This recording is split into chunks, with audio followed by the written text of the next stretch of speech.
keep this in your binder. Because the back of your book, you have to go individually to each page, and then you're going to be forgetting, like, oh, which one does what. If you have it on one thing, it helps. So elevation, right? And sternocleidomastoid, cervical, that's the cervical spine, flexion. Flexion is spelled like this. Not flexion, like deflection. Flexion. Flexion. Alright. Cervical.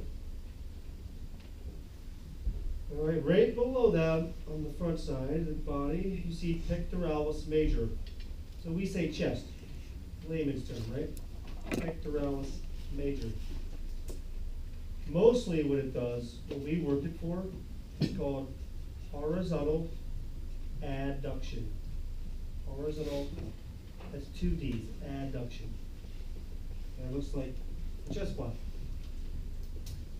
Your book says, it's really simple. It says from a lateral position to an anterior position. I got that on NASA. Your arms are from a lateral position to an anterior. Take a chest flap. Or don't get confused because you're in your elbows now. It's the same thing, right? Even this. You just change the angles, but it's still doing the same thing, right? You don't have to write it, but it also does a little bit of flexing. If you go like, if you hold it here and try to touch part of your chest, at some point on the way up, you right around there. You feel it? It shortens. And then it also does extension. It's very rare that a muscle does the opposite thing. If you're way up here, and you hold your chest, right around there, which is the overhead squat, which is why it's on the chart. It says if your arms are falling forward, you might have overactive pecs and overactive lats, because that's what they work together like that. As long as it's relaxed, and right here it contracts itself, I can feel it. And it slows down down here somewhere. It's not like you want to work your chest like this, it works much better in that adduction, right? It also does internal rotation, by the way. Because it's attached here, so when it's short, it's going to go like this, right?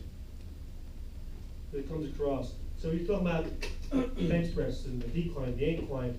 There's no upper or lower chest per se, because you can look at this, it doesn't look like there's like different. It's like one big muscle, right? However, this is the sternum, right? A lot of the fibers will originate here on the sternum, but some of them also on the clavicle. So when you're doing incline bench press, it's just getting some of the fibers on the clavicle. Doesn't mean you're not getting these. That's the all or none principle. These are just not as active. This is a little more active at the clavicle. Otherwise, we'd have like a weird looking lump from doing like incline. It just gets more full, right? Then we have the deltoid. So the shoulder, another layman's term, we just call this whole thing a shoulder. But deltoid is the actual muscle. And there's 3 of them. So on the guy on the left side, where the line is exactly on, that's the anterior. Right? So it can help if you write it. So on the left side, guy, you'll write anterior for right in the front. That's exactly what that means. Anterior is also used for location of the body. Just the front of the body. You'll see it all the time. And then we'll use that for names of muscles. And then on the side, kind of up top here, right medial deltoid. You don't have to write deltoid, you just write medial and just know it's the deltoid. So anterior, medial,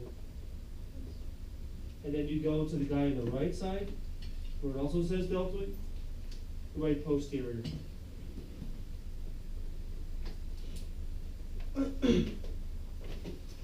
So the anterior deltoid does shoulder flexion,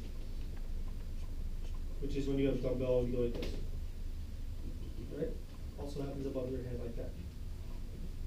The pecs work a little bit, but it's mostly the deltoid. Like you don't feel your pecs on fire when you're going like this, right? It's helping probably, but it's mostly your anterior. You flip your hand that way. Yeah, same thing. Well, if you're taking like a dumbbell. You'll probably get a little bit more pec. As opposed to bringing a little bit, yeah. Right. I do change it up, but I like the neutral grip too. I don't do this too much. I can't use much weight. You're gonna use some of your bicep tendon too. Yeah. Your bicep tendon. One of your bicep muscles also flexes your short, like this. Short head. But mostly you're working your anterior deltoid. With push-ups, what had you mentioned about the arm? Yeah, I mean, if you're doing horizontal adduction, it's gonna be the pecs. Once your elbows start coming in too much, the deltoids take over, and the triceps, obviously, because it's a lot of elbows. You see it? Like the elbows are moving a little bit here, but look how much they move there. But people, a lot of say, oh, with my inner chest. It doesn't even make sense. Can't work just your inner chest. Just inner chest. You're actually, if anything, you're shortening your chest so much that you're not gonna get as much activity. Like we said with everything else. When you shorten the muscle, it doesn't fire enough. So you're already putting your chest in a shorter position, so the deltoids and triceps take over on it. Let's see. Then we have, we'll just go down the body and here, the biceps, brachii.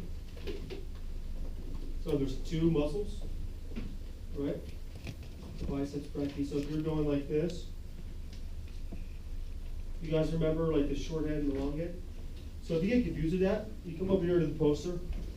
Anytime you're looking at it, so you can see more here because that thing doesn't, it looks like one big muscle.